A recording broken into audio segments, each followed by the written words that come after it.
أشهد أن لا إله إلا الله وحده لا شريك له وأشهد أن محمدا عبده ورسوله أما بعد فأعوذ بالله من الشيطان الرجيم بسم الله الرحمن الرحيم الحمد لله رب العالمين الرحمن الرحيم مالك يوم الدين إياك نعبد وإياك نستعين اهدنا الصراط المستقيم صراط الذين أنعمت عليهم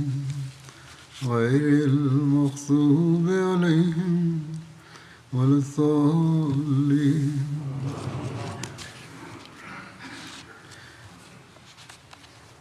آج غزوہ بنو نذیر کا کچھ ذکر کروں گا. قبیلہ بنو نذیر کا تعارف یہ ہے کہ بنو نذیر مدینہ کے یہود کا ایک خاندان تھا. بعض مورخین نے لکھا ہے کہ یہ بنو نذیر خیبر کے یہود کا ایک قبیلہ تھا اور ان کی بستی کو زہرا کہا جاتا تھا.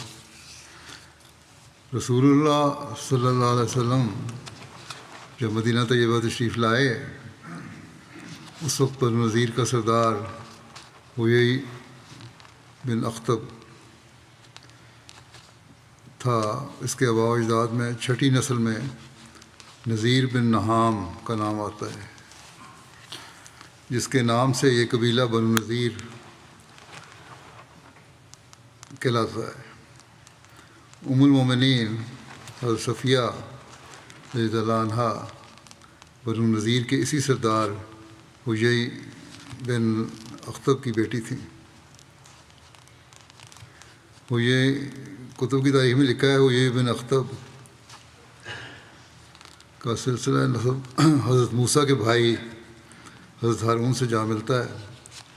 حیی کو کے نسب میں کئی اشخاص انبیاء کے شرف سے نوازے گئے جن پر اسے فخر تھا اور اسی گھمنڈ میں یہ کہا کرتا تھا کہ اللہ تعالیٰ ہم پر اس دنیا میں مہربان ہے اور آخرت میں بھی وہ ہم پر شفقت اور مہربانی فرمائے گا. وہ ہمیں گناہوں کی وجہ سے چند دن سزا دے گا، بالآخر جنت ہی ہمارا ٹھکانہ ہوگا. اسی نسبی فخر اور تکبر کے باعث حیی نے رسول اللہ صلی اللہ علیہ وسلم کی تعلیمات سے روگردانی کی تھی. قبیلہ بنو نذیر محل وقوع کے اعتبار سے مسجد قباء سے آدھے میل دور تھا، شمال کی طرف، شمال مشرقی طرف،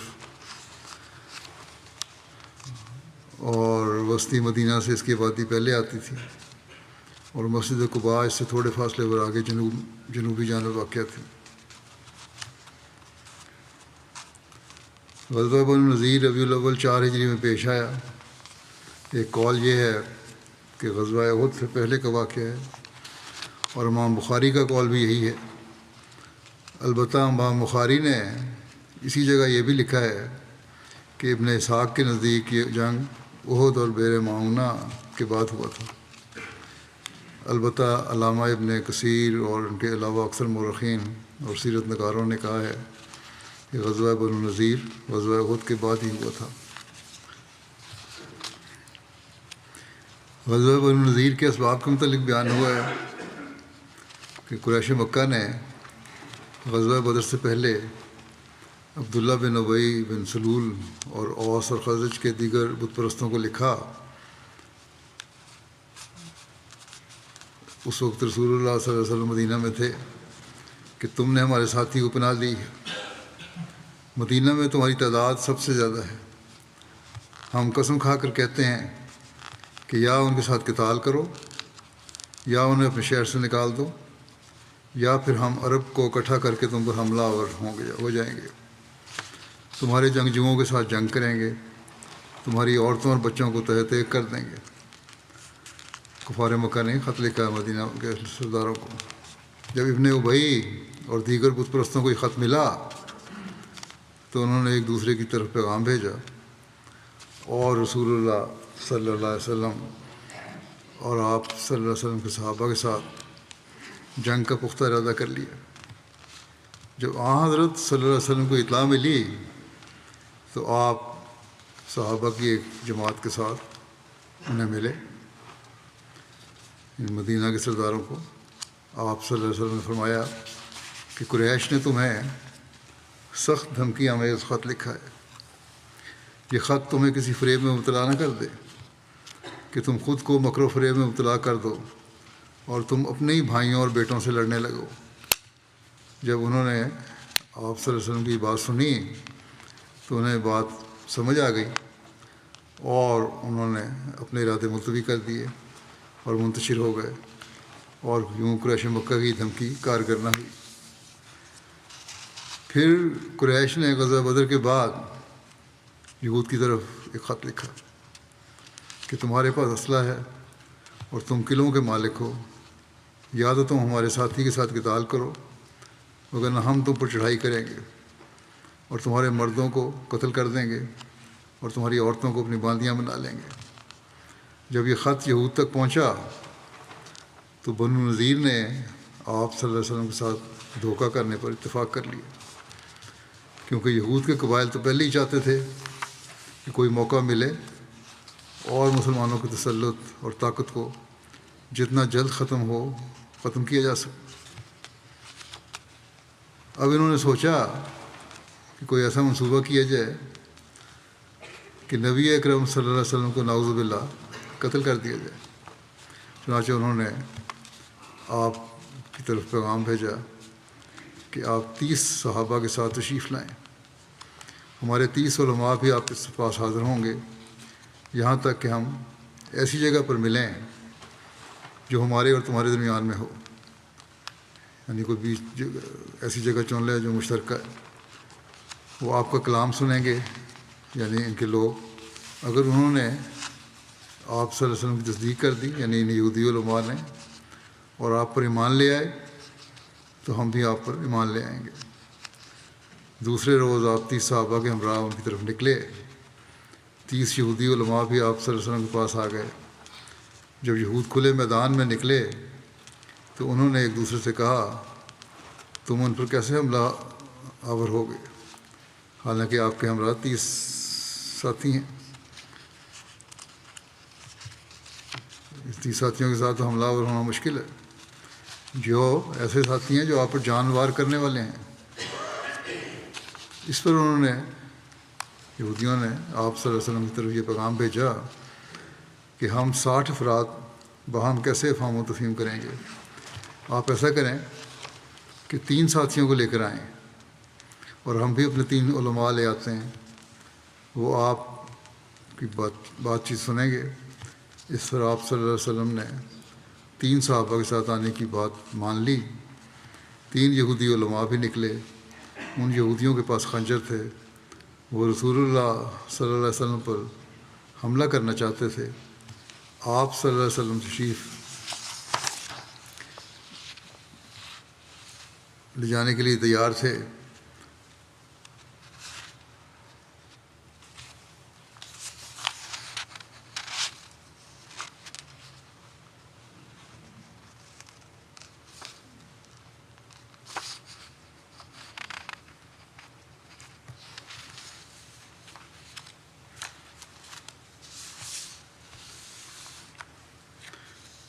اور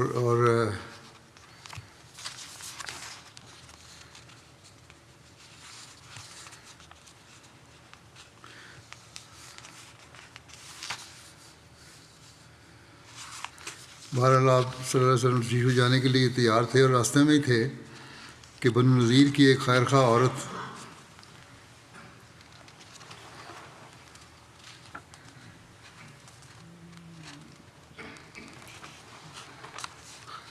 نے ایک انصاری مسلمان کو بنو نذیر کی ساری منصوبہ بندی کا بتا دیا جو انہوں نے منصوبہ کیا تھا۔ آپ کو دھوکہ دینے کا، اور اس نے رسول اللہ صلی اللہ علیہ وسلم کے دونوں حاضر ہو کر یہود کے اس ارادے سے آگاہ کر دیا، اور قبل اس کے کہ رسول اللہ صلی اللہ علیہ وسلم یہود کے پاس پہنچتے آپ مدینہ واپس تشریف لے آئے۔ اس غزوے کا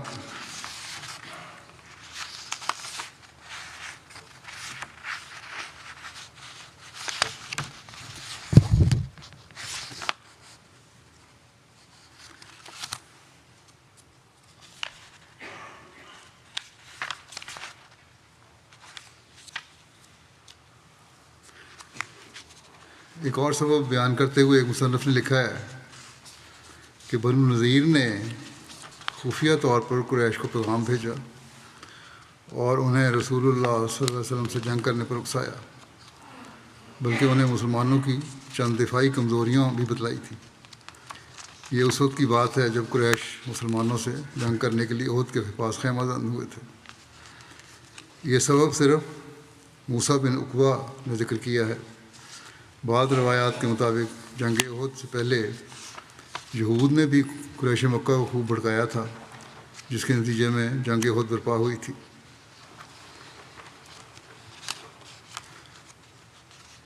تو اس غزوے کا ایک اہم اور فوری سبب یہ بھی بیان کیا جاتا ہے کہ بئر معونہ سے واپسی پر جب حضرت عمر بن امیہ زمری نے بنو عامر کے 2 افراد کو قتل کیا تھا، جس کے ساتھ مسلمانوں کا معاہدہ تھا، اب ان کی دیت کا معاملہ تھا۔ اس سلسلہ میں حضرت صلی اللہ علیہ وسلم نے بنو نذیر کے پاس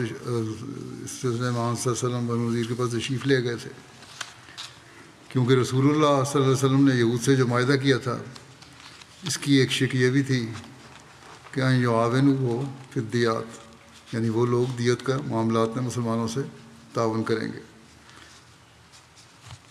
اس واقعے کی تفصیل جیسا کہ پہلے بئر معونہ کی تفصیل میں بھی بیان ہو چکی ہے، یہ ہے کہ حضرت عمر بن امیہ زمری بئر معونہ سے واپس مدینہ تشریف لا رہے تھے۔ جب کنات مقام پر پہنچے، کنات جو ہے یہ مدینہ اور احد کے درمیان مدینہ کی 3 مشہور وادیوں میں سے ایک وادی ہے جہاں کھیتی باڑی ہوتی تھی۔ تو بنو عامر میں سے 2 افراد ان کو ملے۔ رسول اللہ صلی اللہ علیہ وسلم نے ان کے ساتھ معاہدہ کر رکھا تھا۔ حضرت عمر نے ان سے ان کا نسب پوچھا تو ان دونوں نے اپنا نسب بتایا۔ یہ دونوں افراد ان کے ساتھ ہی رہے۔ پھر جب وہ دونوں سو گئے تو حضرت عمر بن امیہ زمری نے ان پر حملہ کیا اور انہیں موت کے گھاٹ اتار دیا۔ پھر جلد ہی رسول اللہ صلی اللہ علیہ وسلم کے خدمت میں حاضر ہوئے اور سارا واقعہ سنایا۔ آپ صلی اللہ علیہ وسلم نے فرمایا تم نے بہت برا کیا، ان کا ہمارے ساتھ معاہدہ اور امان تھی۔ حضرت عمر بن امیہ زمری نے عرض کیا مجھے اس معاہدے کا علم نہ تھا، میں انہیں مشرک سمجھتا تھا، ان کی قوم نے ہمارے ساتھ دغا کیا تھا۔ حضرت عمر ان کا سامان اور کپڑے بھی ساتھ لے آئے تھے۔ رسول اللہ صلی اللہ علیہ وسلم نے انہیں ان کا سامان اور کپڑے واپس کرنے کا حکم دیا ان کے لواحقین کو۔ آپ صلی اللہ علیہ وسلم نے یہ چیزیں ان کی دیت کے ساتھ بھیج دیں۔ اس کے بعد آپ صلی اللہ علیہ وسلم ہفتے کے روز بنو نذیر کی طرف تشریف لے گئے۔ مسجد قباء میں نماز ادا فرمائی۔ مہاجرین اور انصار میں سے بعض صحابہ کرام آپ صلی اللہ علیہ وسلم کے ہمراہ تھے۔ جب آپ صلی اللہ علیہ وسلم بنو نذیر کے ہاں پہنچے تو آپ صلی اللہ علیہ وسلم کے ہمراہ 10 سے بھی کم صحابہ تھے۔ آپ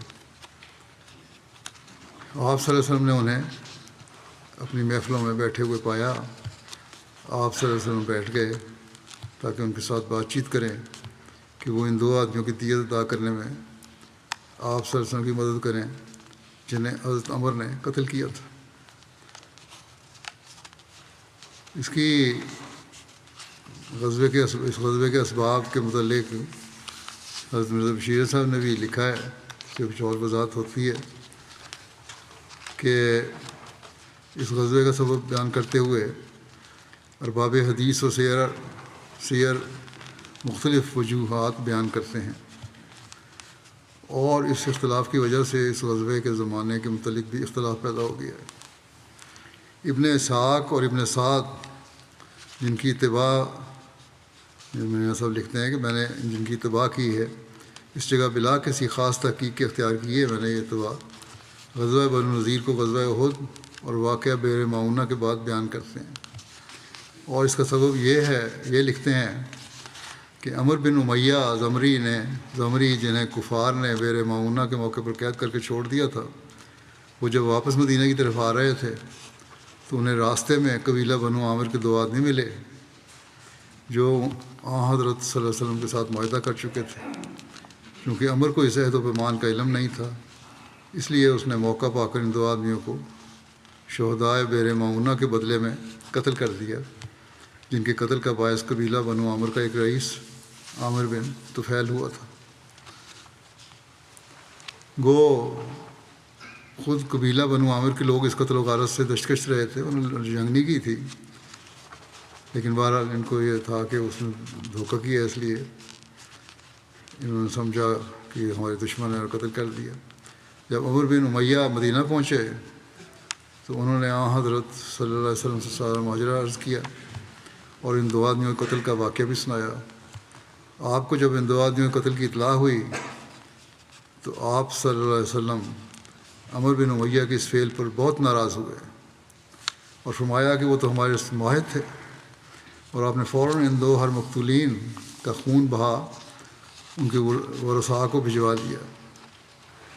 لیکن چونکہ قبیلہ بنو عامر کے لوگ بنو نذیر کے بھی حلیف تھے اور بنو نذیر مسلمانوں کے حلیف تھے، اس لیے معاہدہ کی روح سے اس خون بہا کا بار حصہ رسدی بنو نذیر پر بھی پڑتا تھا۔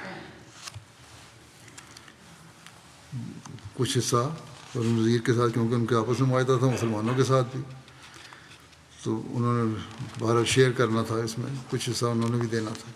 چنانچہ آپ صلی اللہ علیہ وسلم اس وجہ سے اپنے چند صحابیوں کو ساتھ لے کر بنو نذیر کی آبادی میں پہنچے اور ان سے یہ سارا واقعہ بیان کر کے خون بہا کا حصہ مانگا کہ یہ اس طرح قتل کیا ہے غلطی سے اور اس کی دیت دینی چاہیے، ہم اپنا حصہ بھی دیتے ہیں، تمہارا بھی ہمارے ساتھ معاہدہ ہے، اس لیے تم بھی اتنا حصہ دو۔ لکھتے ہیں کہ یہ وہ روایت ہے جس کی اکثر مورخین نے اتباع کی ہے، حتیٰ کہ یہی روایت تاریخ میں عام طور پر شائع اور متعارف ہو گئی ہے۔ لیکن اس کے مقابل پر امام زہری کی یہ روایت صحیح احادیث میں مروی ہوئی ہے کہ جنگ بدر کے بعد، مگر یہ نہیں کہا جا سکتا کہ خاص طور پر کس سال اور کس ماہ میں مکہ کے رؤساء نے بنو نذیر کو یہ خط لکھا تھا کہ تم محمد صلی اللہ علیہ وسلم اور مسلمانوں کے خلاف جنگ کرو ورنہ ہم تمہارے خلاف جنگ کریں گے۔ اس پر بنو نذیر نے باہم مشورہ کر کے یہ فیصلہ کیا کسی حکمت عملی کے ساتھ حضرت صلی اللہ علیہ وسلم کو قتل کر دیا جائے، اور اس کے لیے انہوں نے یہ تجویز کی کہ آپ صلی اللہ علیہ وسلم کو کسی بہانے سے اپنے پاس بلائیں اور وہاں موقع پر آپ کو قتل کر دیں۔ چنانچہ انہوں نے آپ کو کہلا بھیجا کہ ہم آپ کے ساتھ اپنے علماء کا مذہبی تبادلہ خیالات کروانا چاہتے ہیں، اگر ہم پر آپ کی صداقت ظاہر ہو گئی تو ہم آپ پر ایمان لے آئیں گے، بس آپ مہربانی کر کے اپنا کوئی سے 30 صاحب کو ساتھ لے کر تشریف لے آئیں، ہماری طرف سے بھی 30 علماء ہوں گے اور پھر باہم تبادلہ خیالات ہو جائے گا۔ ایک طرف تو انہوں نے حضرت صلی اللہ علیہ وسلم کو یہ پیغام بھیجا اور دوسری طرف یہ تجویز پختہ کر کے اس کے مطابق پوری تیاری بھی کر لی کہ جب حضرت صلی اللہ علیہ وسلم تشریف لائیں تو یہی یہودی علماء جن کے پاس خنجریں پوشیدہ ہوں موقع پا کر حضرت صلی اللہ علیہ وسلم کو قتل کر دیں۔ مگر قبیلہ بنو نذیر کی ایک عورت نے ایک انصاری شخص کو، جو رشتہ میں اس کا بھائی لگتا تھا، اپنے قبیلہ والوں کے اس بد ارادے سے بروقت اطلاع دے دی، اور حضرت صلی اللہ علیہ وسلم جو بھی گھر سے نکلے ہی تھے یہ اطلاع پا کر واپس تشریف لے آئے اور فوراً تیاری کا حکم دیا، اور صحابہ کی ایک جماعت کو ساتھ لے کر بنو نذیر کے قلعوں کی طرف روانہ ہو گئے اور جاتے ہی ان کا محاصرہ کر لیا، اور پھر ان کے رؤساء کو پیغام بھیجا کہ جو حالات ظاہر ہوئے ہیں ان کے ہوتے ہوئے میں تمہیں مدینہ میں نہیں رہنے دے سکتا جب تک کہ تم اثر نو میرے ساتھ معاہدہ کر کے مجھے یقین نہ دلاؤ کہ آئندہ تم بے دہدی اور غداری نہیں کرو گے، مگر یہود نے معاہدہ کرنے سے صاف انکار کر دیا، اور اس طرح جنگ کی ابتدا ہو گئی، اور بنو نذیر نہایت متمردانہ طریق پر قلعہ بند ہو کر بیٹھ گئے، یعنی بڑی سرکشی دکھاتے ہوئے اور تکبر دکھاتے ہوئے قلعہ بند ہو کر بیٹھ گئے کہ ہمارے پاس طاقت ہے۔ دوسرے دن آپ کو یہ اطلاع ملی یا آپ نے قرائن سے خود معلوم کر لیا کہ یہود کا دوسرا قبیلہ بنو قریظہ بھی کچھ بگڑا بیٹھا ہے۔ چنانچہ آپ صحابہ کے ایک دستے کے ساتھ لے کر بنو قریظہ کے قلعوں کی طرف روانہ ہوئے اور ان کا محاصرہ کر لیا۔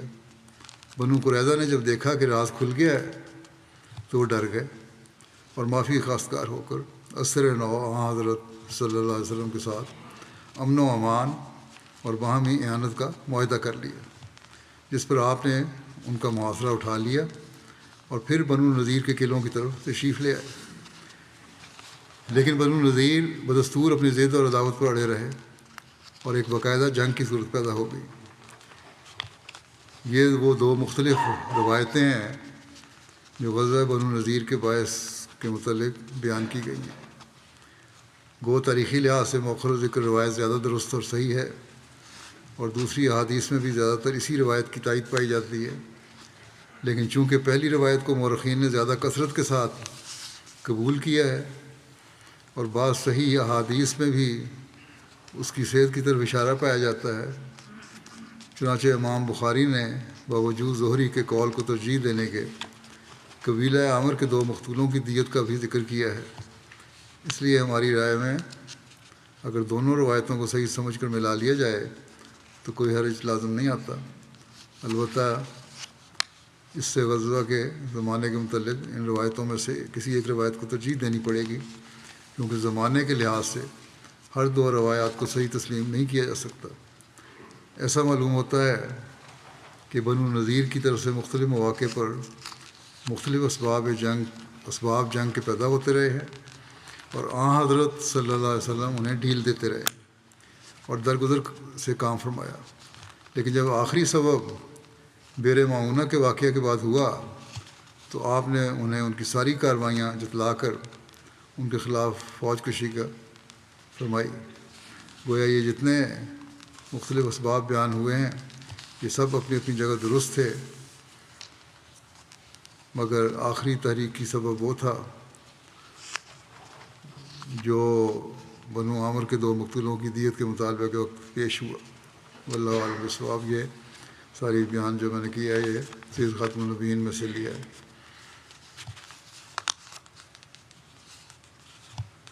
پھر لکھا ہے کہ بنو نذیر کی رسول اللہ صلی اللہ علیہ وسلم کو قتل کرنے کی ناپاک سازش بھی تھی، یہ بھی وجہ بنی تھی۔ اس کے بارے میں جیسا کہ ذکر ہو چکا ہے کہ دیت کے سلسلے میں حضرت صلی اللہ علیہ وسلم صحابہ کی ایک جماعت کے ساتھ بنو نذیر کے ہاں تشریف لے گئے۔ آپ صلی اللہ علیہ وسلم ہفتے کے دن نکلے۔ آپ صلی اللہ علیہ وسلم نے مہاجرین اور انصار کی ایک جماعت کے ساتھ مسجد قباء میں نماز ادا کی، پھر حسب معاہدہ بنو نذیر کے پاس جا کر دیت کا مطالبہ کیا۔ آپ صلی اللہ علیہ وسلم اپنے جن اصحاب کے ساتھ تشریف لے گئے ان کی تعداد 10 سے کم تھی۔ اس روایت میں یہ لکھا ہے۔ ان میں حضرت ابوبکر، حضرت عمر اور حضرت علی بھی تھے۔ حضرت زبیر، حضرت طلحہ، حضرت سعد بن معاذ، حضرت اسید بن حضیر اور حضرت سعد بن عبادہ کے نام بھی ملتے ہیں۔ حضرت صلی اللہ علیہ وسلم نے وہاں پہنچ کر یہود سے دیت کی بات کی تو انہوں نے کہا کہ ہاں ابو القاسم آپ پہلے کھانا کھا لیجئے، پھر آپ صلی اللہ علیہ وسلم کے کام کی طرف آتے ہیں۔ اسی طرح یہودیوں نے ظاہری طور پر تو بڑی خندہ پیشانی سے آپ صلی اللہ علیہ وسلم سے بات کی، لیکن درپردہ وہ آپ صلی اللہ علیہ وسلم کو قتل کی منصوبہ بندی کر رہے تھے۔ اس وقت حضرت صلی اللہ علیہ وسلم کے گھروں کی ایک دیوار کے سائے میں بیٹھے ہوئے تھے۔ یہود نے آپس میں مشورہ کیا اور کہنے لگے کہ انہیں یعنی حضرت صلی اللہ علیہ وسلم کو ختم کرنے کے لیے تمہیں اس سے بہتر موقع نہیں ملے گا، اس لیے بتاؤ کون ہے جو اس مکان کی چھت پر چڑھ کر دیوار پر سے ایک بڑا پتھر آپ کے اوپر گرا دے تاکہ ہمیں آپ سے نجات مل جائے۔ ایک اور مصنف یہ واقعہ بیان کرتے ہوئے لکھتا ہے کہ ان کے سردار حیی بن اخطب نے کہا، اے یہود کی جماعت، محمد صلی اللہ علیہ وسلم اپنے چند ساتھیوں کے ساتھ تمہارے پاس آئے ہیں، ان کی تعداد 10 سے بھی کم ہے، اس گھر کے اوپر سے بڑا پتھر گرا کر محمد صلی اللہ علیہ وسلم قتل کر دو، تمہیں اس سے بہتر موقع دوبارہ نہیں ملے گا۔ اگر انہوں نے قتل کر دیا تو ان کے ساتھی بکھر جائیں گے، مکے سے آئے ہوئے ان کے ساتھی واپس مکے چلے جائیں گے، اور یہاں صرف اوس اور خزرج رہ جائیں گے جو تمہارے حلیف ہیں، اس لیے تم جو کرنا چاہتے ہو ابھی کر ڈالو۔ اس پر ایک بدبخت یہودی عمر بن جہاش بولا، میں اس گھر پر چڑھ کر پتھر گرا کر محمد صلی اللہ علیہ وسلم کو نعوذ باللہ قتل کروں گا۔ جب یہ ساری مشاورت ہو رہی تھی، اس وقت بنو نذیر کے ایک سردار سلام بن مشکم نے کہا، اے یہود کی جماعت، تم بے شک ساری زندگی میری مخالفت کر لینا، لیکن آج میری بات مان لو، اللہ کی قسم محمد صلی اللہ علیہ وسلم کو تمہارے اس ارادے کی خبر کر دی جائے گی، اور یہ ہمارے اور ان کے درمیان معاہدے کی خلاف ورزی ہوگی۔ لیکن یہود نے اس کی ایک نہ سنی اور اپنے عزم قائم رہے۔ اور پھر جو اگلی کارروائی ہے انشاءاللہ تعالیٰ آئندہ میں بیان کروں گا کیا کیا انہوں نے، کس طرح ارادہ کیا قتل کرا، اور کس طرح حضرت صلی اللہ علیہ وسلم کو اللہ تعالیٰ نے بچایا اور ان کے منصوبوں کو ناکام بنایا۔ آخر میں پاکستان کے احمدیوں کے لیے بھی خاص طور پر دعا کے لیے کہنا چاہتا ہوں، ان پر آج کل پھر سختیاں وارد کی جا رہی ہیں۔ اللہ تعالیٰ جلد پاکستانی احمدیوں کو بھی ان ظالموں سے نجات دلائے اور وہاں بھی ہمارے حالات بہتر ہوں۔ ذرا ذرا سی بات پر مقدمے اور تنگ کرنے کی کوشش کی جاتی ہے۔ اس کے بعد میں جنازے بھی پڑھاؤں گا بعد جمعے کے، اس میں ان کا ذکر پہلے کر دوں۔ پہلا ذکر ہے مکرم غلام سرور صاحب شہید ابن مکرم بشیر احمد صاحب کا، اور اس کے ساتھ ہی دوسرا ذکر ہوگا راحت احمد باجوہ صاحب ابن مکرم مشتاق احمد باجوہ صاحب کا، جو سعد اللہ پور ضلع منڈی بہاؤدین کے رہنے والے تھے، جن کو 8 جون کو شہید کر دیا گیا تھا۔ انا للہ و انا الیہ راجعون۔ ایک معاند احمدیت نے یکے بعد دیگرے فائر کر کے غلام سرور صاحب اور راحت باجوہ صاحب کو شہید کیا تھا۔ بوقت شہادت غلام سرور صاحب شہید کی عمر 64 سال، جبکہ راحت باجوہ صاحب شہید کی عمر 32 سال تھی۔ تفصیلات کے مطابق غلام سرور صاحب شہید احمدیہ مسجد سعد اللہ پور سے نماز ظہر کی ادائیگی کے بعد اپنے گھر واپس جا رہے تھے کہ گھر کے قریب ایک معاند احمدیت سید علی رضا، جو مقامی مدرسے کا طالب علم تھا، اس نے غلام سرور صاحب کے تعاقب کر کے پستول سے فائر کر دیا۔ سر میں گولی لگنے سے آپ موقع پر ہی شہید ہو گئے۔ وقوع کے بعد قاتل موقع سے چلا گیا اور گاؤں کی دوسری جانب جا کر ایک اور احمدی مکرم راحت احمد باجوہ صاحب کو بھی فائر کر کے شہید کر دیا، جس کے بعد قاتل کی گرفتاری عمل میں آئی۔ وقوع کے بعد قاتل نے پولیس کو اپنے اقراری بیان میں بتایا کہ ہاں میں نے مارا ہے ان کو، اس نے یہ کارروائی جنت کے حصول کے لیے کی۔ کہنے لگا کہ میں تو جنت حاصل کرنے کے لیے سب کچھ کیا ہے، اگر مجھے کوئی اور احمدی بھی نظر آ جاتا تو میں اس کی جان لینے کی بھی سے بھی گریز نہ کرتا۔ تو مولویوں کے سکھائے ہوئے اسلام کی تعلیم کا تو یہ اثر ہے لوگوں پر کہ یہ تعلیم دے رہے ہیں اسلام کی اور بدنام کرنے والے ہیں اسلام کو۔ اللہ تعالیٰ ان کی جلد پکڑ کے سامان فرمائے۔ غلام سرور صاحب شہید ابن بشیر احمد صاحب کے خاندان میں احمدیت کا نفوذ ان کے پردادا حضرت شرف الدین صاحب رضی اللہ عنہ کے ذریعے سے ہوا، جنہوں نے تعاون کے نشان سے متاثر ہو کر سعد اللہ پور کے دیگر احباب کے ہمراہ حضرت مولانا غلام رسول صاحب راجی کی کے توسط سے بدریہ خط بیعت کی تھی۔ بعد میں حضرت مسیح علیہ السلام کے 1903 میں مقدمہ جہلم کے موقع پر جیلم تشریف لانے پر ان کی زیارت کی سعادت بھی ملی۔ شہید مرحوم بفضل خدا نظام وصیت میں شامل تھے، پنجگانہ نماز باجماعت کے پابند تہجد گزار تھے، درود شریف بہت زیادہ کثرت سے کرنے والے، نفلی روزوں کے علاوہ تلاوت قرآن کریم سے خصوصی شغف تھا۔ اس کے علاوہ جماعتی کتب کا مطالعہ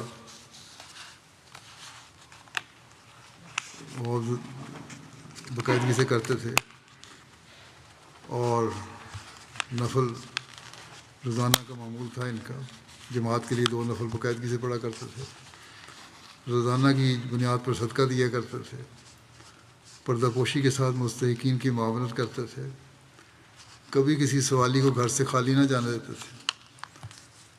مقامی جماعت میں جنرل سیکرٹری کے علاوہ بطور مربی اطفال سعد اللہ پر بھی خدمت کی توفیق ملی انہیں۔ مرحوم کو دعوت اللہ کا بہت شوق تھا، کئی سعید روحوں کو آپ کے توسط سے بیعت کی توفیق ملی۔ ماضی میں کلمہ مہم کے دوران دیگر احباب کے ساتھ 3-4 دن کے لیے بغیر مقدمہ درج کیے اسیر رائے مولا ہونے کی بھی سعادت ملی ان کو۔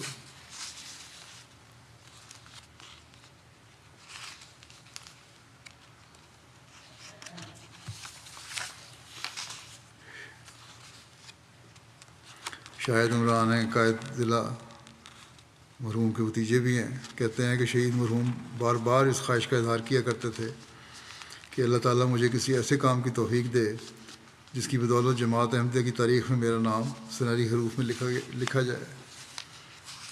اللہ تعالیٰ نے ان کی خواہش اس طرح پوری کر دی۔ عثمان گان میں اہلیہ کرمہ ساجدہ پروین صاحبہ کے علاوہ 2 بیٹے اور 4 بیٹیاں شامل ہیں۔ چھوٹی بیٹیاں ان کی 2 ہیں، جو ایک FSC میں تعلیم حاصل کر رہی ہے، ایک میٹرک میں، باقی تو شادی شدہ بچے۔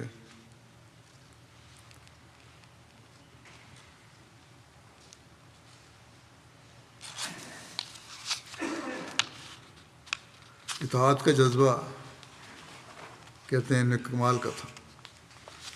صدر جماعت نے بیان کیا کہ ان کی شہید مرحوم کے ساتھ عزیز داری بھی تھی، اور کبھی کبھار ان سے رنجش بھی ہو جاتی تھی، آپس میں تعلقات میں ہو جاتا ہے اونچ نیچ باتوں میں، مگر جب جماعتی معاملہ آتا تو وہ یہ کہتے کہ آپ صدر جماعت ہیں، جو بات بھی آپ کہیں گے اس کی کامل پابندی کروں گا۔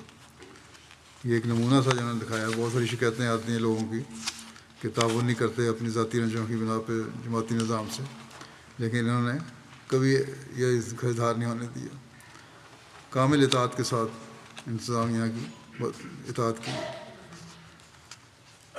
ملک امان اللہ صاحب مربی ضلع کہتے ہیں کہ میرا غلام سرور صاحب کے بارے میں مشاہدہ یہ رہا کہ مسجد میں ہمیشہ پہلے آ کر پہلی صف میں دائیں طرف بیٹھ جاتے، ذکر الہی مشغول رہتے، نہایت عاجز اور منکسر المزاج انسان تھے، خلافت سے خاص محبت تھی، حضرت اقدس مسیح موعود کی کتب کا مطالعہ کا بھی ذوق رکھتے تھے، اور تبلیغ کا بھی شوق تھا، اس لیے تبلیغ مسیح رابعہ کی مجالس عرفان اور دیگر آڈیو ویڈیو اپنے پاس رکھتے تھے اور بڑے شوق سے سنا کرتے تھے، دیکھا کرتے تھے۔ ایک مربی نے لکھا کہ میں نے خواب میں دیکھا تھا کہ مسجد پہ حملہ ہوا ہے اور میں شہید ہو گیا ہوں، یعنی مربی۔ تو مربی صاحب نے یہ خواب جب ان کو سنائی تو شہید مرحوم کہنے لگے، مربی صاحب دیکھتے ہیں پہلے آپ شہید ہوتے ہیں یا میں؟ لگتا ہے یہ بھی ان کو پہلے کوئی اشارہ ملا تھا، اس کی وجہ سے انہوں نے یہ بات کہی۔ اللہ تعالیٰ ان کے درجات بلند فرمائے اور ان کی نسل میں بھی نیکیاں جاری رکھے ان کی، اور کامل وفا سے ان کو رہنے کی توفیق دے۔ دوسرا ذکر ہے قربان راحت احمد باجوہ صاحب شہید کا، جو مشتاق احمد باجوہ صاحب کے بیٹے تھے۔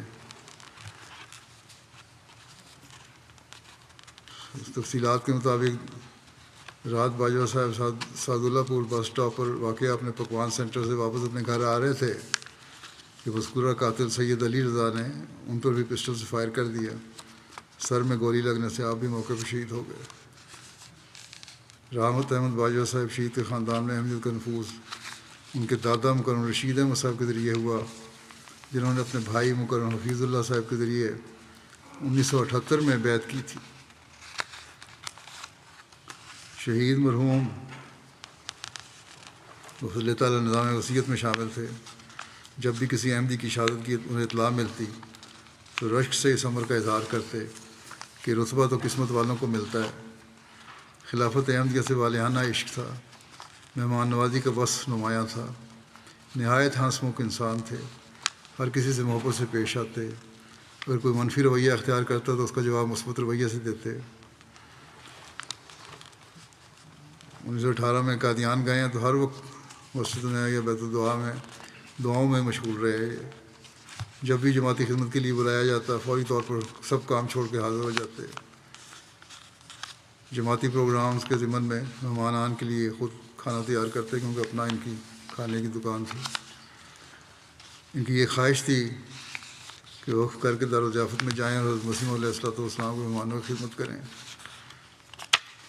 ان کے ایک کزن ہیں جامعہ میں پڑھتے ہیں، کہتے ہیں مجھے جب بھی ملتے ہمیشہ یہ نصیحت کرتے کہ کبھی بے وفائی نہ کرنا اور آخر دم تک اپنے وفد کو نبھانا، یہی تبھی تو ہماری خاندان کی عزت کا باعث بنو گے۔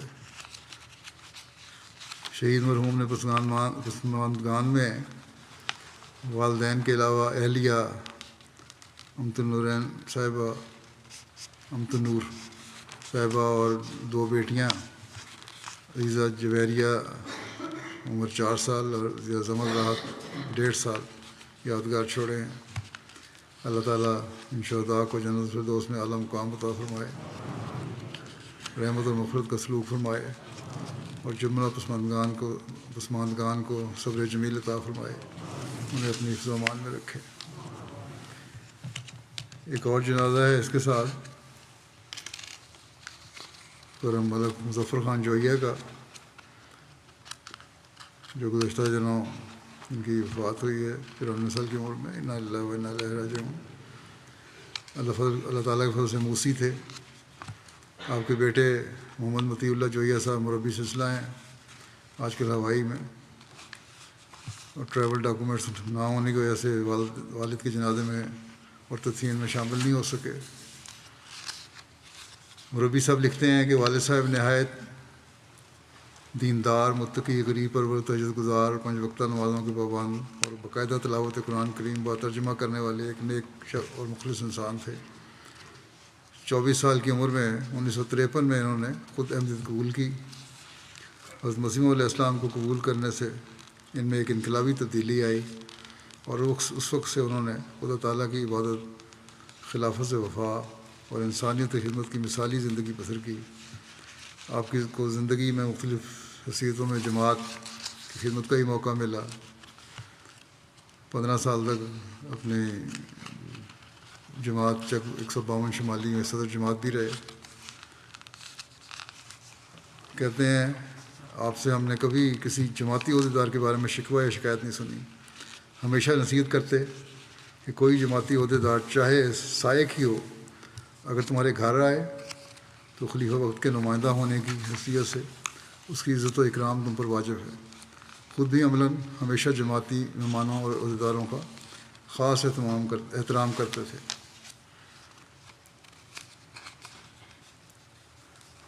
جب میں نے وصیت کی تحریک کی تھی 2005 میں، تو یہ تو پہلے موسی تھے، اس وقت انہوں نے اپنی وصیت کو 1/10 سے بڑھا کے 1/3 کر دیا، شرح بڑھا دی کہ اس طرح میں لبیک کا ہوں اس تاریخ پہ۔ سب بچوں کو کہتے تھے کہ مالی قربانی اور چندہ حقیقت میں وہی ہوتا ہے جو انسان پہلے ہی ادا کرے اور سیکٹری مال کو یاد دہانی کا موقع ہی نہ دیا جائے۔ خود بھی جو پینشن آتی تھی اس میں سب سے پہلے چندہ جات ادا کرتے تھے۔ کہتے ہیں کہ 1990 کی دہائی میں ہماری جماعت کو مربی ہاؤس کی ضرورت پڑی تو اپنی زمین جو مسجد کے نزدیک اور گاؤں کے اندر واقع تھی جماعت کو بلا تردد عطیہ کر دی۔ اللہ تعالیٰ مرحوم سے مغفرت و رحم کا سلوک فرمائے، درجات بلند کرے، ان کی اولاد کو بھی ان کی نیکیاں جاری رکھنے کی توفیق عطا فرمائے۔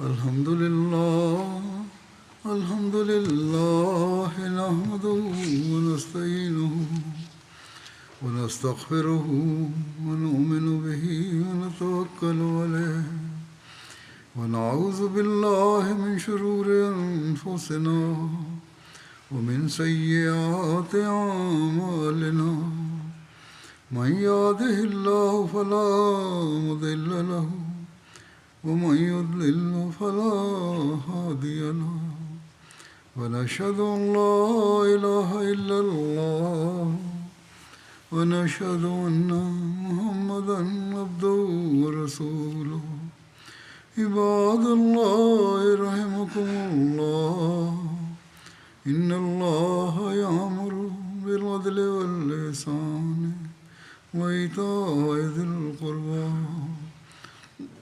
وينهى عن الفحشاء والمنكر والبغي يعظكم لعلكم تذكرون اذكروا الله يذكركم وادعوه يستجب لكم ولذكر الله أكبر.